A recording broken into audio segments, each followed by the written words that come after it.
5 years ago, I was stuck in a dead-end job, working every hour I could just to make ends meet. I felt like I was fighting for survival, trapped in this cycle of minimum wage jobs that offered no real prospects. Today, I'm running a successful 6-figure agency, and I'm here to share my journey with you. My hope is that by hearing my story, you can avoid the mistakes I made and get there much faster. I've always had an entrepreneurial spark. I look at managers and higher-ups at work and think, why can't I do that? What's stopping me?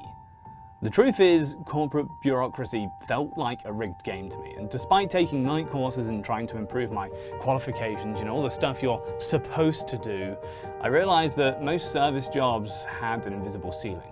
They promised progression, but it was largely empty talk.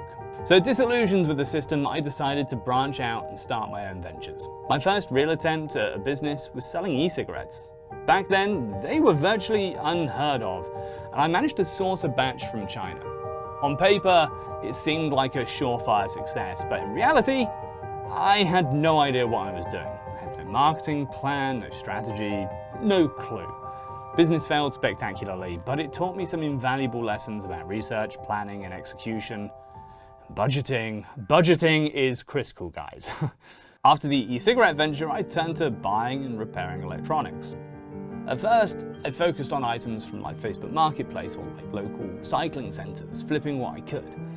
Eventually, I specialized in repairing laptops, got quite good at it actually. So I'd buy non-working laptops, ideally in bulk, fix the ones that I could and sell them. This worked kind of well for a while, but I quickly hit a wall. Margins weren't very good, not big enough to scale, and customer returns were a logistical nightmare. You think you fix something perfectly and then bam, customer finds something else that doesn't work.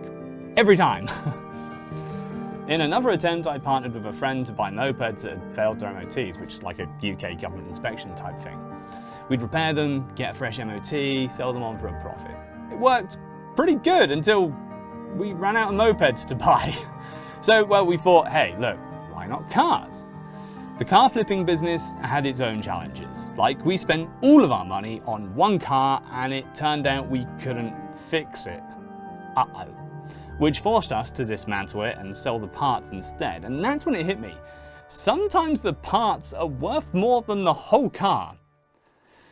While this taught me the value of adaptability and outside-of-the-box thinking, the business eventually stalled just due to logistical issues and the mess it created at home. Our driveway had essentially become a scrapyard, and so that was the end of that. My lovely wife has all of the patience of a saint, but even she has her limits.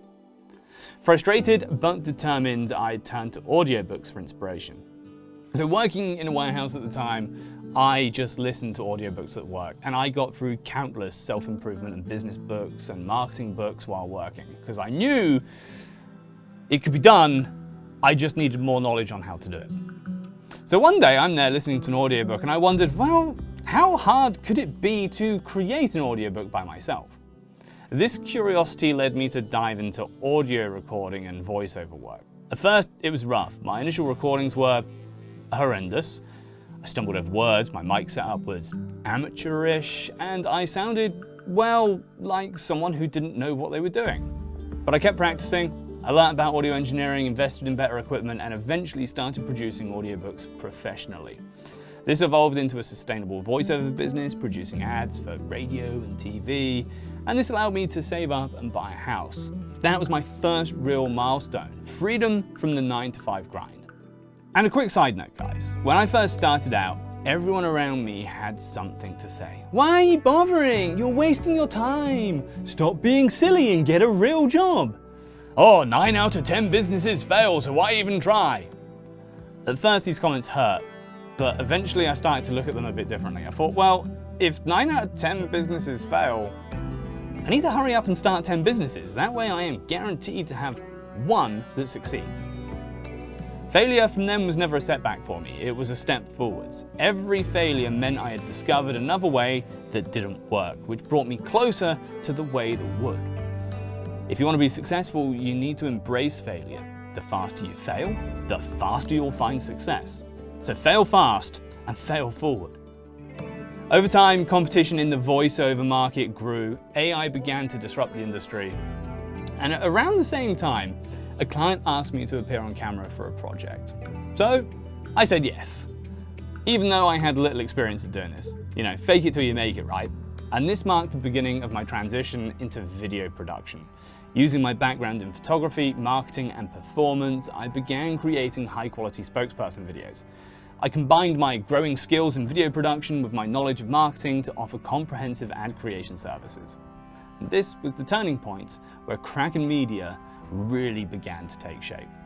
Today, Kraken Media isn't just voiceover services, it's a fully fledged agency helping small and medium-sized businesses connect with their audiences. We create explainer videos, marketing campaigns, and social media video content that helps our clients attract and retain customers.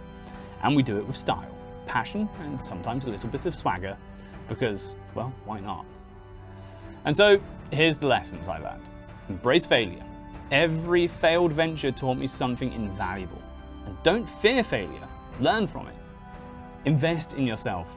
Audiobooks and self-education were game changers for me. Knowledge is power, and if you have $100 to $1,000 to invest into something, invest it into yourself. Buy books. Adaptability is key. From the e-cigarette stuff to car parts to video production, staying flexible is what's allowed me to find and refine my niche. And make sure you're providing value. Success comes from solving problems for others and delivering value they can't ignore. Fail fast, fail forward. The faster you fail, the quicker you'll find the right path. Every failure is one more step closer to success.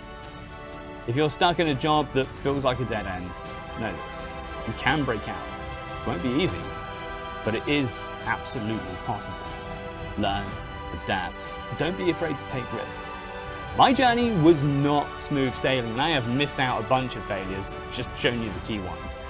But the point is, it led me to where I am today. And if I can do it, so can you. If you found this story inspiring, hit the like button, subscribe for more content like this, and share your own journey or goals in the comment section down below. Let's make 2025 the year that we all level up.